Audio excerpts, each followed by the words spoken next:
a rather unpleasant story. So let me warn you that this is an unpleasant story. So let me just prepare everyone. I'm about to tell you an unpleasant story. Okay. Tobacco kills you. Who discovered that? Who was it? I mean, we had King James of England in the 17th century, but thereafter it became fashionable. I mean, doctors used to go around saying, unbelievably, in the early part of the 20th century, because they all used to smoke, everyone used to smoke. You took a cigarette in the morning, you cough up all your phlegm, and doctors would assure you that was good for you. It meant you were clearing out all your phlegm. So everyone was promoting tobacco as clearly being very good for you, and the tobacco companies, oddly, were very keen that you should believe that. And they would have these adverts. 55,000 doctors say that this is the best brand of tobacco, blah, blah, blah, blah. And this is why the story becomes unpleasant. The person who discovered and showed that tobacco killed you was, of all people, Adolf Hitler. Adolf Hitler, and before we go any further, no one could loathe Adolf Hitler more than me. This is not in praise of Adolf Hitler. God forbid. I'm just illustrating a point. Isn't it frustrating that every time we talk about Hitler, we have to make that clear, that Hitler was a monster, as if we don't understand that? But go on. I interrupt. Well, yes. I mean, I just wouldn't want anyone to... Hitler's a bad guy. We have a consensus on this podcast. Hitler is a very bad guy. The thing about Hitler, though, and this is something that everyone should think about the world today, the science has settled, and this is often forgotten. Hitler subscribed 100% to what progressive people were thinking in the 30s. Hitler believed in eugenics. Well, so did the United States of America. I mean, 100,000 people in the United States of America were sterilized against their will for the crime of being mentally defective. I can't remember the statistics were extraordinary in this country. And the whole of Northern Europe believed in eugenics.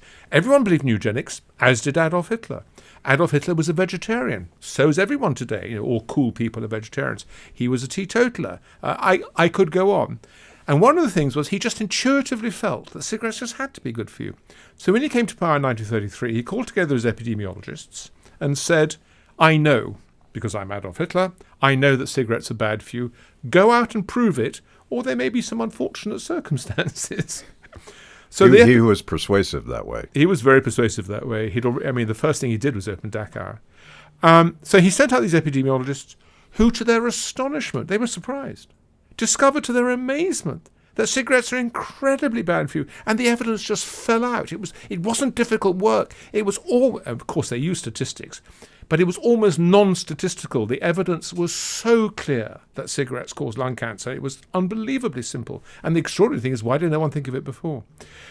What's interesting about that story is that Richard Dahl in England knew perfectly well that the Nazi scientists had shown this, but the Nazi scientists were publishing in Nazi journals, and no one else was reading their journals by the end of the Second World War. Richard Dahl in Oxford, who I knew was a very nice man, he was a Marxist, which is actually not irrelevant. I mean, he was such a Marxist, Richard Dahl, that he was actually refused admission to England, to America in the 50s for various conferences. But because he was a Marxist, he was really determined to show that big tobacco was at fault. But he'd read those papers, and so he pretended that he'd made this discovery independently. But the reason I want to make this story, because it's such a memorable story, it does show how the real role of the government funding of science is to challenge vested interests, not just industry, but also other government interests if such a thing is possible. The trouble is that because we all believe that governments should fund science for economic reasons, which is a total myth, we all subscribe to the view that science should support industry, and that's a tragedy.